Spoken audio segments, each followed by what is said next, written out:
बिस्मिल्लाहिर्रहमानिर्रहीम। अस्सलाम वालेकुम नाज़रीन, आप यूट्यूब चैनल देख रहे हैं। मैं इमरान खान हूँ। बड़ी दिलचस्प सूरत हाल पैदा हो गई। मैंने अपने प्रोग्राम में GNN पे भी ये कहा था और इससे पहले वीलॉग में भी कहा था कि ऐसा नहीं होगा कि सब कुछ PMLN के लिए अच्छा हो जाएगा।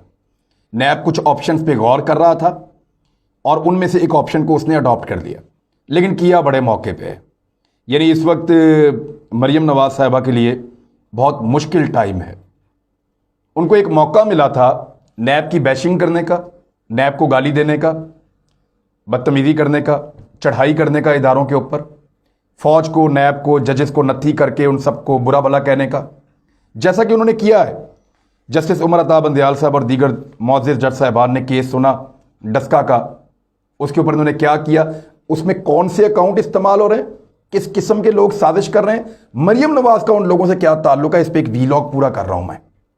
ये वीलॉग आप इस वीलॉग के बाद, ये जो मैं अभी वीलॉग कर रहा हूं, इसके बाद आपको एक और वीलॉग में बताऊंगा कि मरियम नवाज ने ये साजिश कैसे की है, किसके साथ मिलकर की है, वो कौन कौन लोग हैं जो इस साजिश के अंदर शामिल हैं, और ये किस तरीके से मुनज़्ज़म एक अटैक कर रहे हैं पाकिस्तान के इदारों पे, मुअज़्ज़िज़ जज साहिबान पे, पाकिस्तान के जर्नैलों पे और उनके रिश्तेदारों पे। इवन प्रॉपर अटैक हो रहा है, प्लानिंग के तहत हो रहा है और इसको पकड़ा जा सकता है, रोका जा सकता है। इसके ऊपर एक वीलॉग मैंने किया है फर्दर, उसमें बहुत सारे इंकशाफात होंगे, आपको पता चल जाएंगे। अब आ जाए इस बात पे कि नैब ने किया क्या। नैब के पास दो ऑप्शन थी।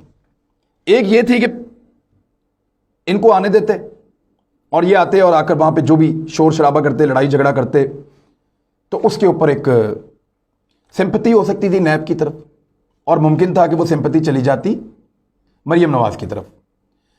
दूसरा, क्योंकि कोरोना वायरस बहुत बड़ी मिकदार में इस वक्त फैल रहा है, बहुत सारे लोगों को इसका वायरस लग रहा है और लाहौर में बहुत ज़्यादा केसेस हैं। जितने वेंटिलेटर मौजूद हैं तकरीबन सारे के सारे एंगेज्ड हैं। कई प्राइवेट अस्पतालों में हम जब रिपोर्ट ले रहे थे इसके बारे में, उन्होंने कहा जी बेड अब अवेलेबल नहीं है। तो इस वक्त जो कोरोना की स्पीड है या जिस तरह ये वायरस आया इससे पहले नहीं था। एक ये वजह थी। दूसरा, नैब के पास ये इंफॉर्मेशन थी कि इस मरतबा कुछ ऐसे लोगों को तैयार किया गया है जो पिछली मरतबा कामयाब नहीं हुए। जो लोग पत्थर गाड़ियों में रखकर लाए थे वो इस मरतबा ज़्यादा तैयारी के साथ आएंगे और नैब के दफ्तर के रिकॉर्ड को आग लगाना चाहते हैं। इस किस्म की इंफॉर्मेशन भी नैब के पास पहुंची और ये इंफॉर्मेशन मुख्तलिफ हुकूमती इदारों के पास भी थी कि लोगों के जत्थों को अटैक करवाया जाएगा और कोशिश की जाएगी कि नैब के रिकॉर्ड को आग लगाई जाए, नैब के दफ्तर को आग लगाई जाए, ताकि ये सिलसिला ही बंद हो। और इसमें कुछ क्रिमिनल लोग, कुछ इस किस्म के लोग जो हैं उनको शामिल किया जाएगा। अब ये जो सारा एक मंसूबा था, ये मंसूबा तैयार किया गया था। मैं ये नहीं कह रहा कि इस मंसूबे में जो है मरियम नवाज ने खुद इसको तैयार किया था, ये तो अब एजेंसियां ही बता सकती हैं या इदारे ही बता सकते हैं। लेकिन मुझे ये पता है कि ये इंफॉर्मेशन नैब तक पहुंची थी कि कुछ जगह पे उनके पास ये टिप्स आई थी कि कुछ जगहों पे ऐसी तैयारी की गई है कि नैब की बिल्डिंग को डैमेज किया जाएगा, आग लगाने की कोशिश की जाएगी। नैब के पास बहुत कीमती रिकॉर्ड भी है और नैब का सारा फंक्शन रुक सकता है अगर यहाँ पे इस किस्म की हरकत हो तो। अब ये जो हरकत प्लान की गई थी, इसके बाद वो और ज़्यादा एक्टिव हो गए। उन्होंने रेड जोन डिक्लेयर करवाया, रेंजर्स को बुलवा लिया, पुलिस की भारी नफरी बुलवाई और उन्होंने कहा जी कंटेनर लगाएं, सब कुछ बंद करें, हमें नैब का दफ्तर सिक्योर चाहिए। वो भी उन्होंने कर दिया। लेकिन दूसरा ऑप्शन उनके पास क्या था? दूसरा ऑप्शन ये था कि वो इस पेशी को ख़त्म कर दें, रोक दें, फिलहाल इसको मुलतवी कर दें कि अभी हम मरियम नवाज को नहीं सुन रहे। लेकिन ये उन्होंने आखिरी टाइम पे क्यों किया, ये सबसे बड़ा सवाल है। यानी नैब को रोज़ाना गालियां देती हैं मरियम नवाज, रोज़ाना उनको बेइज्जत करती हैं, रोज़ाना उनको बुरा भला कहते हैं, तो उनका भी हक बनता है जवाब देने का। तो उन्होंने ये जवाब दिया है। अब ये जवाब कैसे है ज़रा सुन लें आप। PMLN के बहुत सारे, क्योंकि अभी ये हुकूमत में नहीं है, अपोजिशन में है। जब कोई जमात हुकूमत में होती है तो उनका क्रेडिट भी चलता है। हुकूमत में है तो वो कह देते हैं ट्रांसपोर्टर्स को कि तुम आ जाना, पैसे तुम्हारे पहुंच जाएंगे, पहुंच जाते हैं। खाने वालों को कह देते हैं कि तुम खाना पहुंचा देना, पैसे तुम्हारे पहुंच जाएंगे, पहुंच जाते हैं। टेंट वालों को कहते हैं पहुंच जाना, पैसे तुम्हारे पहुंच जाएंगे। कारकुनों को, जिन जिनको पैसे देने हैं, जहां जहां पे करोड़ों रुपया खर्च करना है, वो कह देते हैं कि तुम ये सारा कुछ करो, बाद में तुम्हें बिल तुम्हारा क्लियर हो जाएगा। तो बाद में क्लियर हो जाता है। हुकूमत के साथ बहुत सारे ठेकेदार होते हैं जो क्लियर करते हैं, बहुत सारे इन्वेस्टेड होते हैं जो क्लियर करते हैं।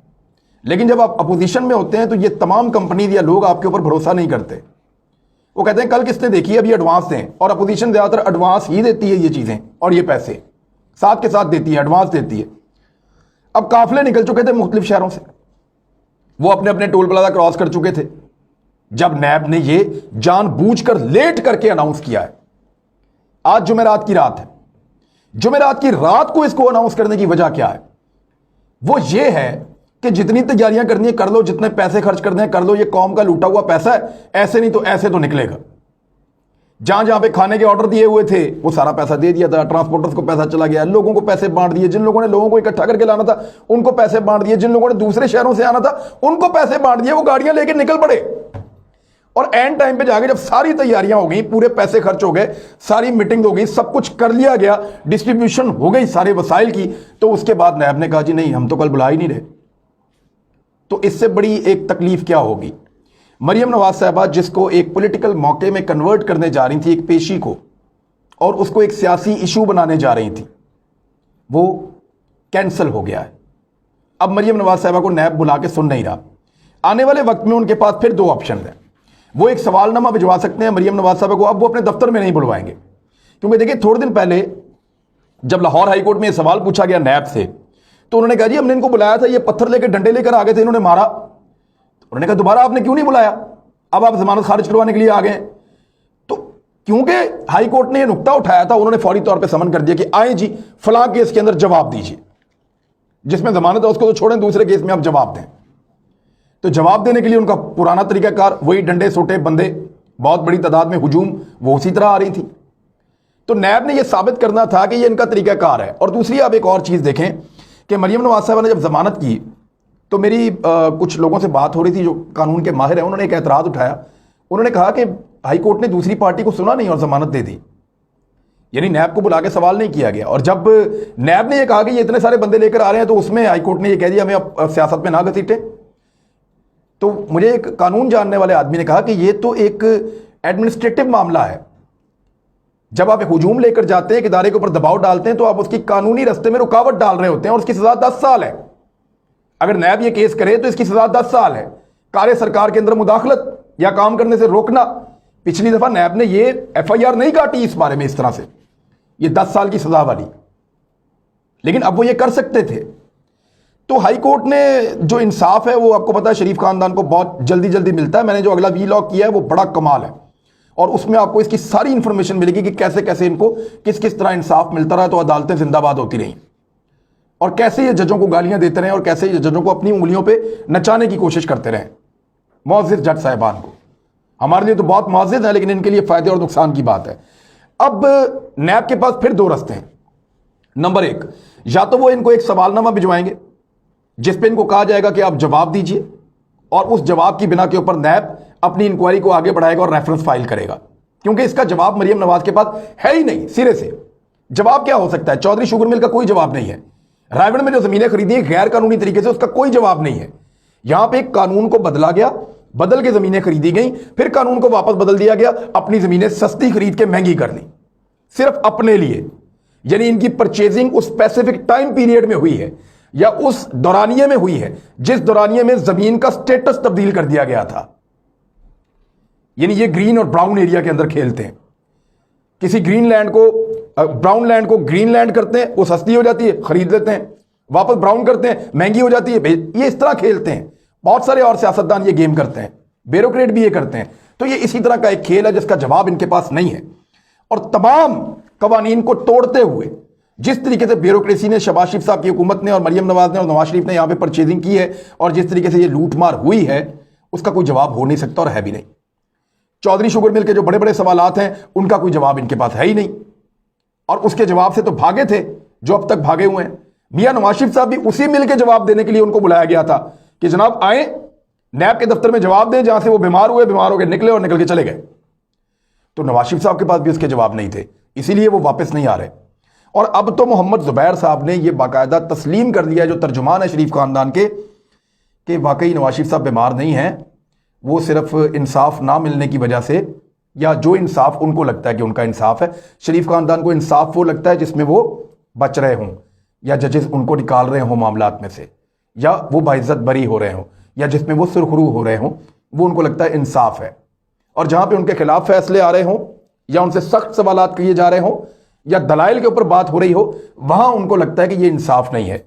तो इसलिए नवाज शरीफ साहब को लगता है अभी इंसाफ नहीं हो रहा तो वो पाकिस्तान वापस नहीं आ रहे, सेहत का कोई मामला नहीं है। यानी ये उन्होंने मान लिया कि मेरा लीडर फ्रॉडिया है, वो फ्रॉड करके गया हुआ पाकिस्तान से बाहर, चक्कर देके गया आप सारों को बीमारी का। बीमार वो नहीं है, ये मोहम्मद जुबैर साहब ने तस्लीम किया है, खबर मौजूद है मेरे पास, मैं उसका लिंक आपको दिखा देता हूं। उन्होंने तस्लीम किया कि मेरा लीडर बीमार नहीं है, वो चक्कर देकर बाहर गया हुआ है और इस वक्त वो बाहर सिर्फ इसलिए है कि उसको उसकी मर्जी का इंसाफ नहीं मिल रहा। तो अब दो ऑप्शंस मैंने आपको कहा था, एक तो ये कि सवालनामा भिजवाया जा सकता है और उसकी बुनियाद के ऊपर ये मामला आगे चलेगा जिसके जवाब उनके पास नहीं है, और दूसरा ऑप्शन यह है कि नैब के ऑफिसर्स की एक टीम बनाई जाए और वो टीम रायवंड जाए और वहां जाकर एसओपीज की खिलाफ वर्जी से बचते हुए मरियम नवाज साहबा का एक इंटरव्यू करे और उस इंटरव्यू में वो जानने की कोशिश करे कि ये सारी लूटमार इन्होंने कैसे की है और किस तरीके से ये ज़मीनें हासिल की, चौधरी शुगर मिल का क्या मामला है, उस सारे सवालात इनके सामने रखें और वहां जवाबात हासिल करने की कोशिश करें। ये दो ऑप्शन अभी भी नैब के पास मौजूद हैं और इन्हीं दोनों के ऊपर नैब गौर कर रही है। केसेस मेरे पास, इन दोनों केसेस की डिटेल मौजूद है और मुकम्मल मैंने खुद तहकीकात की है, जाके चेक किया है कि मामला कैसे हुआ, किस तरह हुआ, बाकायदा जो बैंक की ट्रांजैक्शन, उनके रिकॉर्ड, उनके नंबर, हर चीज़ मेरे पास मौजूद है। तो इसमें जवाब देने के लिए कुछ है नहीं, जैसे शहबाज शरीफ साहब के पास नहीं है उस केस के अंदर जहां पे उनका टीटी स्कैंडल है, उनके पास कोई जवाब नहीं है कि फेक कंपनियां क्यों बनाई, वहां से पैसा क्यों आया, आपने क्यों खर्चा, आपके खर्चे वो कैसे उठाती रही, उनके पास जवाब नहीं है। इसी तरह जरदारी साहब के पास भी बहुत सारे केसेस का जवाब नहीं है, लेकिन जहां डील हो जाए वहां डील हो जाए, फिर जैसे नवाज शरीफ साहब डील करके पाकिस्तान से बाहर गए। तो इस मरतबा नैब ने अपना हुक्म का इक्का इस्तेमाल किया। जिस नैब को रोज गालियां देते हैं पीएमएलएन वाले, उन्होंने बदला बड़ा कमाल लिया, पूरी तैयारी करवा के, पूरी वर्जिशें करवा के, सारी मीटिंग्स करवा के, सारे पैसे और वसाइल डिस्ट्रीब्यूट करवा के, हर एक बंदे को उसके घर से निकाल के और खुद मजे से बैठे तमाशा देखते रहे और आखिरी टाइम पे कहा कि जनाब हम आपको नहीं बुला के सुन सकते। और बुला के सुनने की वजह मैंने आपको यह बताई थी कि मरियम नवाज साहबा के बारे में लाहौर हाई कोर्ट ने यह ऑब्जर्वेशन में कहा था कि आपने इनको बुलाया क्यों नहीं। तो नैब ने कहा ये तो डंडे मारते हैं, पत्थर मारते हैं। तो उसके बाद उन्होंने कहा नहीं, आपको दूसरे केस में इनको बुलाना चाहिए था, इतना अरसा आप खामोश क्यों रहे। अब उन्होंने दोबारा बुला लिया और दोबारा बुलाने का अंजाम आपने देख लिया, कितने बड़े पैमाने पर तैयारियां हो रही हैं और किस किस्म की जबान बोली जा रही है और किस तरह धमकाया जा रहा है नैब को। और कुछ इत्तलात के मुताबिक नैब के दफ्तर को नुकसान पहुंचाने, ये आग लगाने तक की बातें जो हैं वो मंजरे आम पे आई हैं। जिसके बाद नैब ने यह ज्यादा बेहतर समझा कि लोगों को कोरोना से बचाएं, इन हालात से अवॉइड करें और लीडर को उसके घर में ही रहने दें और बाद में इसका सवालनामा भिजवाया जाए या ऑफिसर भिजवा के इसका जवाब तलाश किया जाए। मेरा नहीं ख्याल कि ये इस तरह जवाब देंगे, इसका जवाब है भी नहीं।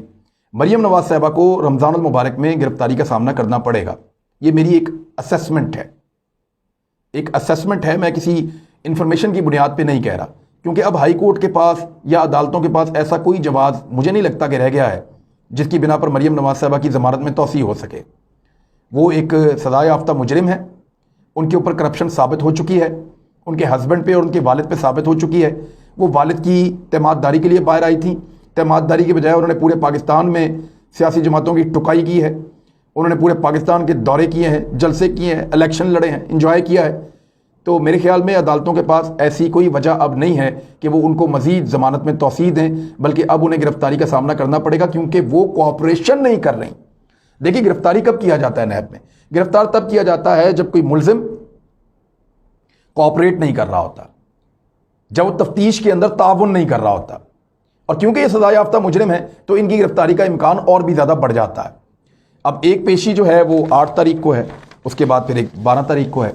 ये मामला ऐसे आगे बढ़ेंगे और मुझे ऐसा लगता है कि रमज़ान मुबारक के मिड में कहीं मरियम नवाज साहबा गिरफ्तार हो जाएंगी और उसके बाद नवाज शरीफ साहब की ज़बान बहुत ज़्यादा अग्रेसिव हो जाएगी और नवाज शरीफ साहब के खिलाफ पहले ही बैरून मुल्क जो पाकिस्तान हाई कमिश्नर है, पाकिस्तान के हाई कमीशन को ये कह दिया गया है कि आप फौरी तौर पर एक एक्टिविटी शुरू करें और मियाँ नवाज शरीफ साहब को ना सिर्फ जवाब दें बल्कि उनका सारा मेडिकल रिकॉर्ड उनकी मर्जी से इकट्ठा करें। इसी पे मोहम्मद जुबैर साहब को पहली दफ़ा ये कहना पड़ा कि मेरा लीडर तो बीमार ही नहीं है, वो तो चक्कर देकर इसलिए गया हुआ है कि उसको अपनी मर्जी का इंसाफ नहीं मिल रहा। अब तक के लिए इतना ही, अपना ख्याल रखिएगा, अपने इस चैनल का भी। अल्लाह हाफ़िज़।